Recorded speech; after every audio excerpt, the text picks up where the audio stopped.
One common theme heard in the post-socialist countries of Eurasia is a disenchantment with traditional forms of political expression. Opposition political parties are not seen as credible alternatives, and NGOs are often seen as co-opted by governments. While all former Soviet countries do have active civil societies, the most popular forms of political participation tend to be mass or grassroots movements, organized around single issues. In this video, I discuss the relative weakness of civil society in the former communist world and some of its implications. So when you look at the data, civic participation in Eurasia is lower than in other regions of the world. In the years after the collapse of the Soviet Union, membership in civic organizations has been lower, and opinion polls also show relatively low levels of trust in organizations, and social trust more generally. Why is participation relatively low? Part of the challenge is a suspicion of formal organization held over from Soviet times, when all forms of associational life were in fact managed by the state. Youth organizations, cultural organizations, sports groups, they all had formal links to the Communist Party. Another base of suspicion is a holdover from the 1990s, when Western aid agencies and organizations came in with lots of money for civil society.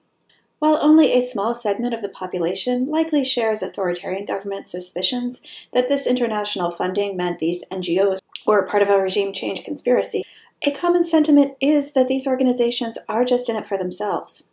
Essentially, that they formed to take money from international organizations, not to improve the lives of citizens. So while many NGOs are performing vital services across the region, many are also viewed as weak or ineffective by the public. This is particularly true of organizations that began in the 1990s, which are often still managed by leaders who grew up under communism and are not well adapted to contemporary politics. This, plus the perceived failure to deliver on political or social reforms during those years, can contribute to the perception that some NGOs are outdated or failed organizations that cannot credibly provide an alternative to authoritarian government. None of this means that Eurasian societies and publics are inactive, but that they are using new models of organization. Mass movements are more popular, and often more successful, than traditional NGOs. These movements tend to form on an ad hoc basis around specific issues. People protesting gasoline prices or garbage collection, or lack thereof, for example. These protests vary in size from a few thousand people to hundreds of thousands, but they share a relatively narrow set of demands, a focus on local issues, even if they take place at the national level, as well as an ad hoc organization by local activists. For example, in Armenia in 2015, the Electric Yerevan protests objected to an increase in electricity rates across the country. NGOs operated just on the fringes of this movement, offering support, but not doing the primary organizing. Movement leaders in fact sought to distance themselves from political parties, NGOs, and from broader protest movements that had taken place earlier in Armenia and elsewhere in the region. This movement's leaders attributed its success to its focus goals, the genuinely grassroots nature of its demands, and its combination of online and in-person activism. One reason for this bifurcation of types of civic engagement can in fact be traced to authoritarian politics. NGOs aren't actually for regime change, and they can't operate effectively by lobbying the government or publicizing programs in an environment where patronage politics dominate and media freedom is limited.